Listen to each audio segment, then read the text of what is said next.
दोस्तों, मैं हूं आरजे पल्लव और मैं आपको सुना रहा हूं दिलीप केसानी की लिखी कहानी मुहाजिर। विनोद भारती साहब कुछ देर अपनी ऑफिस में रुककर थोड़ा बहुत काम करने के बाद वापस अपने क्वार्टर आ गए। ताहिर साहब से दुआ सलाम के बाद वो कुछ देर के लिए सो गए।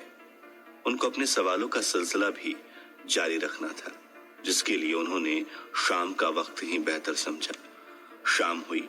विनोद भारती साहब रोज की तरह ताहिर साहब को अपने उसी आर्मी क्वार्टर के बाहर वाले पार्क में ले गए और सवालों का सिलसिला शुरू कर दिया।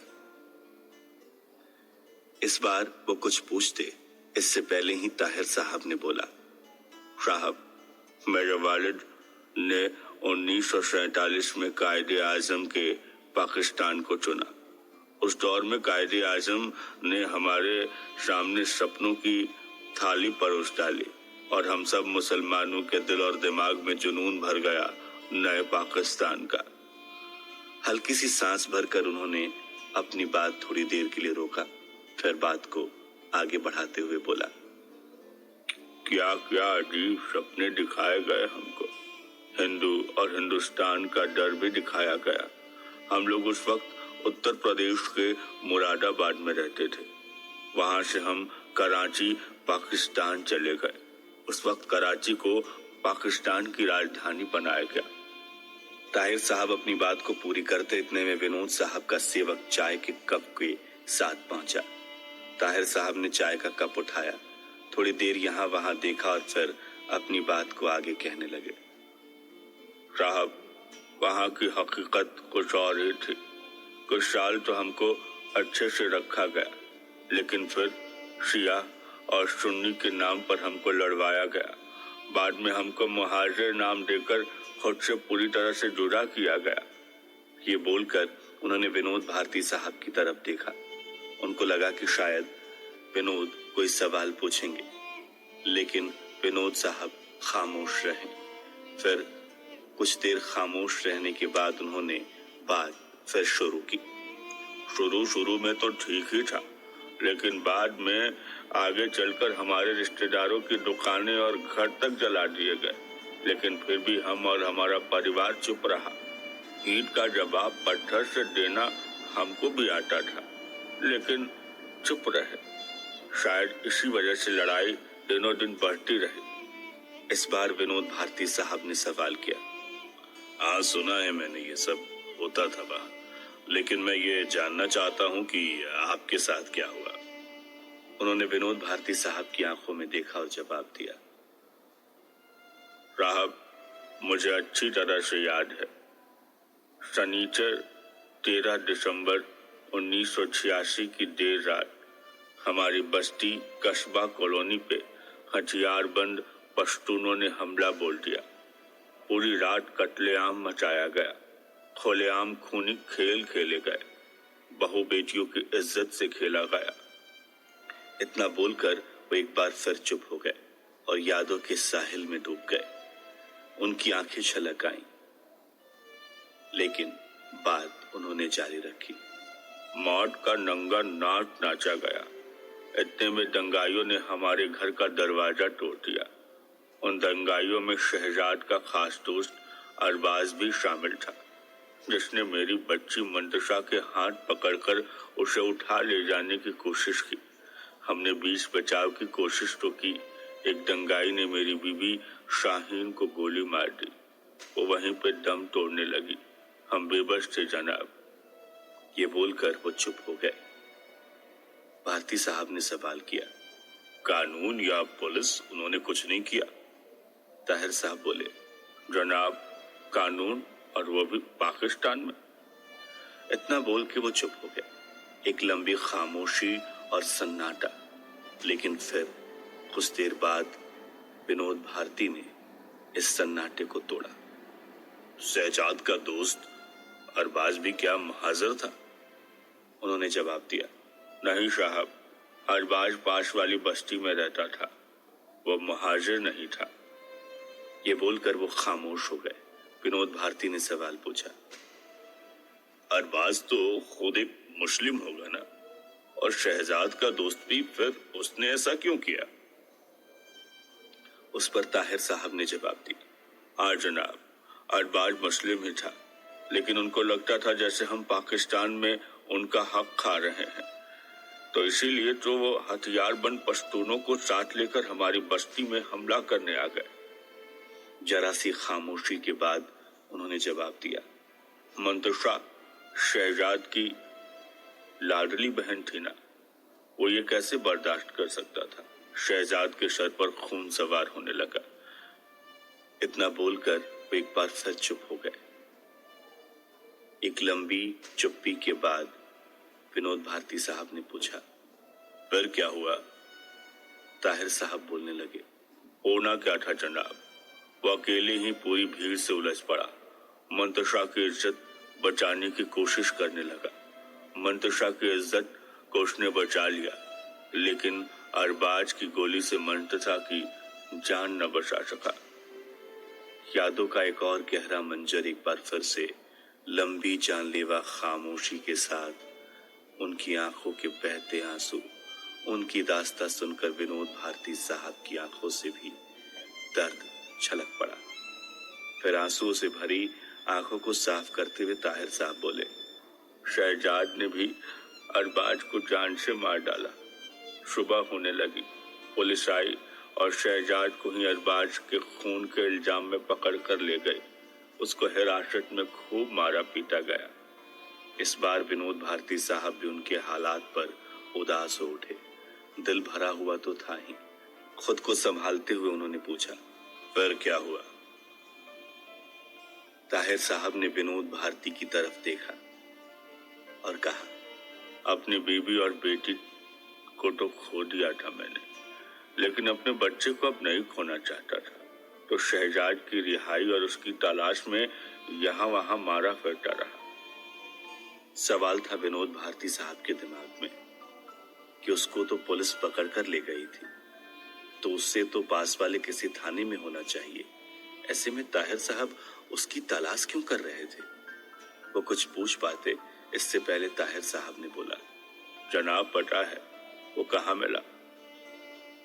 विनोद भारती साहब ने आंखों से पूछा, कहाँ?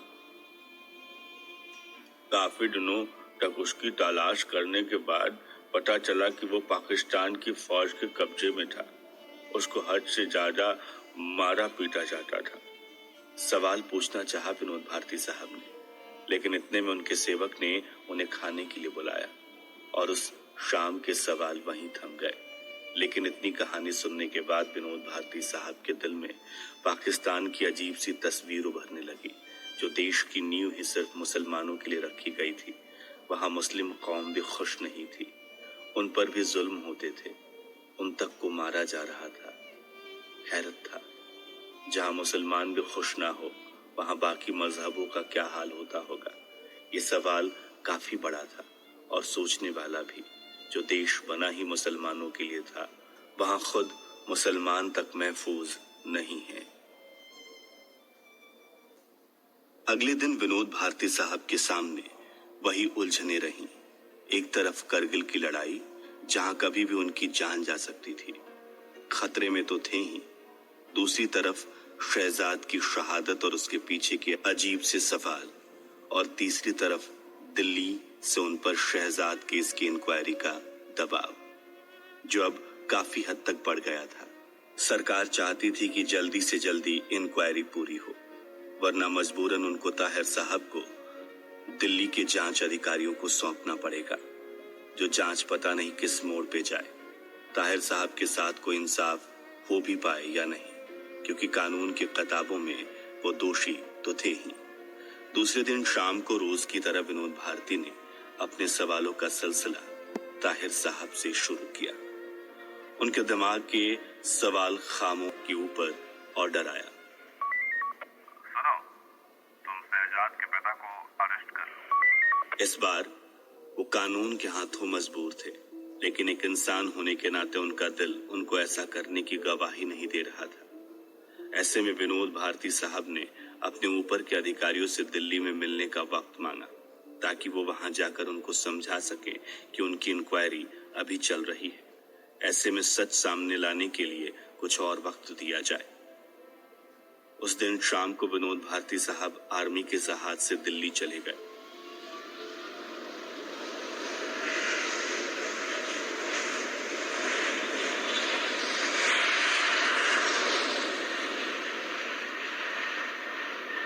और वहां सभी बड़े अधिकारियों से मिलकर उनको समझाने की कोशिश करने लगे। विनोद भारती साहब की ईमानदारी पर किसी को कोई शक नहीं था। ऐसे भी उन्होंने भारत की एक ट्रेन हाईजैक होने से बचाई थी। साथ ही बड़े बड़े पाकिस्तानी आतंकवादियों को भी पकड़वाया था। सभी अधिकारियों ने थोड़ी बहुत नानुकुर के बाद आखिरकार विनोद भारती साहब को शहजाद के केस को अपने हिसाब से सुलझाने के लिए कह दिया। यह केस अब पूरी तरह से विनोद भारती साहब के हवाले कर दिया गया। लेकिन विनोद भारती साहब कुछ दिन दिल्ली में उलझे रहे, तो इस वजह से वो ताहिर साहब से अपने सवालों का सिलसिला पूरा नहीं कर पाए। उनके दिल में भी जुनून था कि वो शहजाद की जिंदगी के राज को समझ सके, वो शहजाद की शहादत को इंसाफ दिला सके। दिल्ली से लौटने वाले दिन ही शाम को हमेशा की तरह वो अपने घर के उसी गार्डन में ताहिर साहब की जिंदगी की कहानी सुनने के लिए बैठे। विनोद भारती साहब ने पूछा, जैसा कि आपने बताया था शहजाद पाकिस्तानी फौज के कब्जे में था, ऐसे में शहजाद को पाकिस्तानी फौज के कब्जे से आजाद कैसे करवाया? जनाब, दुनिया में जहां बुरे लोग हैं, ऐसे में अच्छे लोगों की भी यहाँ कोई कमी तो नहीं। वहाँ की फौज में सोहेल नाम का एक हवलदार था जो बड़ा ही नेक और खुदा का बंदा था। मेरी पहचान उससे हुई। उसके रिश्तेदार हमारे इलाके में ही रहते थे, तो उसने अपनी जान पर खेलकर शहजाद को पाकिस्तानी फौज की पकड़ से छुड़वाने में हमारी मदद की। विनोद भारती साहब ने पूछा, लेकिन फिर आप भारत कैसे आए? क्योंकि फौज से दुश्मनी लेकर आप अपना देश कैसे छोड़ सकते हो? आप देश की सीमा कैसे लांघ सकते हो? इसमें भी सोहेल ने ही हमारी मदद की साहब। उसने हमको तस्करों के साथ कश्ती पे बिठा दी, वहां से भारत के लिए हमें रवाना कर दिया उसने। विनोद भारती साहब ने बड़ी हैरत से ताहिर साहब से पूछा, तस्कर? क्या उनको कोई देश पार करने से नहीं रोकता? जी नहीं जनाब, पाकिस्तानी फौजियों को अपना हिस्सा दिया जाता है और भारत की फौज से बचते बचाते ये कारोबार जोर शोर से चल रहा है। खैर, सोहेल के बारे में कुछ बताइए। एक खामोशी के बाद ताहिर साहब ने कहा, बहुत ही प्यारा इंसान था जिसको वहां की फौज ने हमको भगवानी के गुनाह में हमारी आंखों के सामने उसे गोली मार दी। इतना बोलकर ताहिर साहब खामोश हो गए। उनकी तबीयत काफी बिगड़ने लगी। उस वजह से विनोद साहब को अपने सवालों को वहीं रोक देना पड़ा। तबीयत भी इस कदर बिगड़ गई कि उनको अस्पताल में भर्ती करवाया गया। डॉक्टरों ने बोला कि उनको हल्का सा दिल का दौरा पड़ा है। ऐसे में उन्हें जम्मू की बड़ी अस्पताल में भर्ती करवाना पड़ेगा। उनकी तबीयत फिर से ठीक होने में कुछ दिन और लगे और काफी हद तक विनोद भारती को अपने सवालों का जवाब मिल चुका था, लेकिन कुछ सवाल अब भी बाकी थे। इस बीच उनका मोर्चा कारगिल में भी लगा रहा, लेकिन उनका दिल जंग के मैदान में कम ही लग रहा था। उनकी टुकड़ी दुश्मनों को मुंहतोड़ जवाब तो दे रही थी। काफी हद तक शहादत भी विनोद भारती साहब की टुकड़ी की फौजियों की हो रही थी। लड़ाई के वक्त एक फौजी को अपने मोर्चे पर दिन रात डटे रहना पड़ता है, लेकिन विनोद भारती के सामने शहजाद की जिंदगी के राज भी दुनिया के सामने लाना उतना ही जरूरी था। वो दोहरी भूमिका निभा रहे थे। हालांकि उनका क्वार्टर करगिल में उनकी पोस्टिंग के पास ही था, तो दौड़ भाग बनी रहती थी। और एक आध महीने के आराम के बाद उनको जम्मू में मौजूद आर्मी बेस कैंप में ही रखा गया। वहां भी विनोद भारती साहब के ही क्वार्टर में वो रहे और उनके आराम की पूरी सुविधा का खास ध्यान रखा जाता रहा। वक्त भी काफी तेजी से गुजर गया। तब तक करगिल लड़ाई में भारत की जीत हो चुकी थी।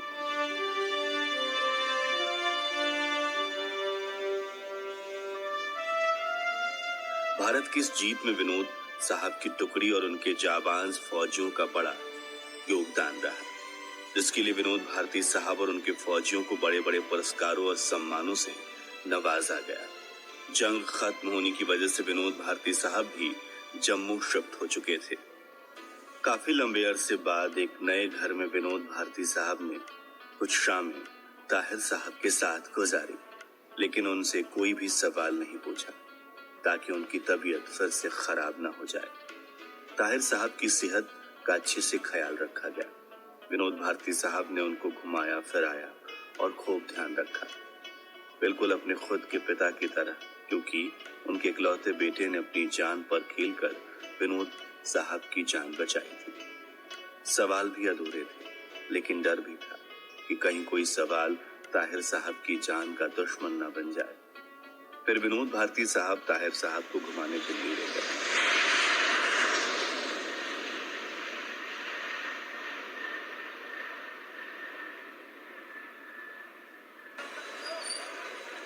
दिल्ली के किसी बड़े आर्मी ऑफिसर, जो कि विनोद भारती साहब का खास दोस्त था, उसके घर पे ले आए। वो ऑफिसर दिल्ली के बाहर कहीं रहता था, तो घर खाली था।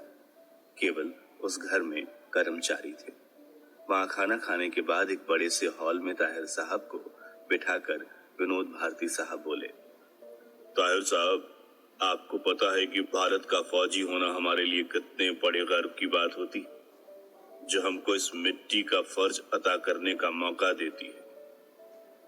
देश के लिए मर मिटने का पागलपन इस खाकी को पहनते ही हमारे अंदर खून में जुनून और देश की दीवानगी के साथ बहने लगता है। ताहिर साहब ने कहा, जी जी, इसमें कोई शक नहीं है। फिर विनोद भारती साहब ने कहा, लेकिन फौज में शामिल होने की शर्त भी अजीब है। सिर्फ भारत में जन्मे लोग ही इसमें शामिल हो सकते हैं, और ये भी अजीब शर्त है कि उनका वास्ता कभी पाकिस्तान से ना रहा हो। ताहिर साहब ने विनोद भारती साहब की आंखों में देखकर बोला, इसमें अजीब क्या है? सही तो है। दूसरे लोगों को क्या पता और उनका क्या भरोसा। शायद विनोद भारती यही बात उनसे कहलवाना चाहते थे, तो उन्होंने झट से बोला, तो फिर शहजाद फौज में कैसे शामिल हो गया जनाब? इस पर उन्होंने थोड़ा सा गुस्से से बोला, हाँ, फर्जी तरीके से भारत की फौज में शामिल हुआ। विनोद भारती साहब ने फिर बात को बदलते हुए उनका गुस्सा शांत कराने की कोशिश की, लेकिन जनाब, उन्होंने जो किया उस पर हमें गर्व है, नाज है, उनकी शहादत को सलाम है। ये सुनकर ताहिर साहब के दिल को थोड़ी सी ठंडक मिली। फिर कुछ और बातों के बाद विनोद भारती साहब ने पूछा, लेकिन ताहिर साहब, शहजाद भारत फौज में क्यों आया और कैसे आया? माहौल ठंडा हो चुका था, उनका गुस्सा भी शांत हो चुका था। इस बार उन्होंने शांति से जवाब दिया, भारत तो हम 1987 में ही आ गए थे, फिर जयपुर में शांति से अपना जीवन जीते रहे। थोड़े बहुत पैसे कमाए तो यहाँ और आगे जिंदगी गुजारने और बैंक खाता खुलवाने के लिए भारत के कागजातों की जरूरत पड़ी। हम जिस जगह रहते हैं वहाँ ज्यादातर लोग बांग्लादेश से आए हुए थे, तो हमने अपनी पहचान बांग्लादेशी बताई। विनोद भारती साहब ने पूछा, आप तो पाकिस्तान के थे ना, तो आपने खुद को बांग्लादेशी क्यों बताया? उन्होंने बोला, जनाब, पाकिस्तानी बोलने से हम खुद को शर्मसार महसूस करते थे। विनोद भारती साहब ने कहा, लेकिन आपने यहाँ के कागजात कैसे बनवाए? उन्होंने जवाब दिया, बहुत आसान है साहब। पहले हमने LIC की पॉलिसी करवाई, जिसकी कॉपी लेकर हमने ड्राइवरी लाइसेंस बनवाया, और ऐसे करके सारे कागजात तैयार करवा दिए हमने। विनोद भारती साहब ने पूछा, शहजाद की पढ़ाई? ताहिर साहब ने कहा, मैं खुद मजदूरी करके उसको पढ़ाता रहा। वो बचपन से ही बड़ा होशियार था साहब। जब वो इतना होशियार था तो डॉक्टर भी तो बन सकता था। उसने भारत की सेना को ही क्यों चुना? उसने एक फौजी बनने का ही क्यों सोचा? इस पर ताहिर साहब थोड़े नाराज हो गए। नफरत जनाब, नफरत, पाकिस्तानी फौज से नफरत। इतना बोलकर वो खामोश हो गए। सामने टेबल पर पड़े पानी के गिलास को उठाया और पानी पीने के बाद उन्होंने कहा, सब कुछ छीन लिया गया हमसे। प्यार, छोटा सा परिवार, शहजाद के दिल में शायद बदले की आग थी। मैंने बहुत कोशिश की, लेकिन वो उसके दिल से नहीं बुझी। एक लंबी खामोशी के बाद विनोद भारती ने कोई सवाल नहीं पूछा, लेकिन फिर अचानक से ताहिर साहब बोले, किस्मत का खेल देखिए साहब, मैं मानता हूं कि हमने फर्जी कागजों का सहारा लिया, लेकिन शहजाद अपनी काबिलियत से फौज में दाखिल हुआ। उस रात दोनों के बीच बात इतनी ही हो पाई थी, लेकिन अब विनोद भारती साहब के पास ज्यादा कोई सवाल बचे नहीं थे। तो उस रात विनोद भारती साहब ताहिर साहब को दूसरे कमरे में ले गए और बोले, अब आप आराम कीजिए, मैं कल सुबह आपसे बात करता हूँ। वो रात गुजर गई।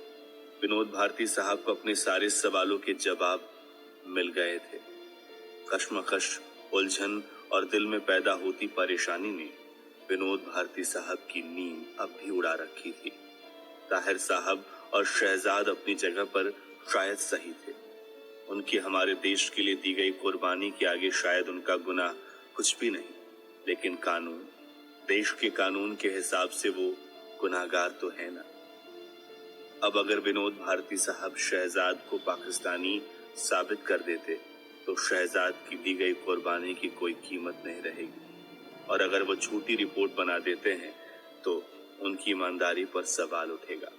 कश्मकश थी, उलझन थी, लेकिन उसी रात ताहिर साहब की तबीयत एक बार फिर से खराब हो गई। उनको एक बार फिर दिल का दौरा पड़ा, जिससे दूसरे दिन उनकी जान चली गई। विनोद भारती साहब ने अपनी रिपोर्ट आगे भेज दी। ताहिर के पिता का वास्ता बांग्लादेश से बताया और शहजाद का जन्म भारत का बता दिया। विनोद भारती साहब पर कभी चाह कर भी कोई शक नहीं कर सकता था। तो शहजाद की शहादत देश के लिए बेकार नहीं गई। शहजाद की ये कहानी सुनाना इसलिए भी जरूरी था ताकि आप सभी लोगों की नजर में पाकिस्तान का एक और चेहरा लाया जा सके।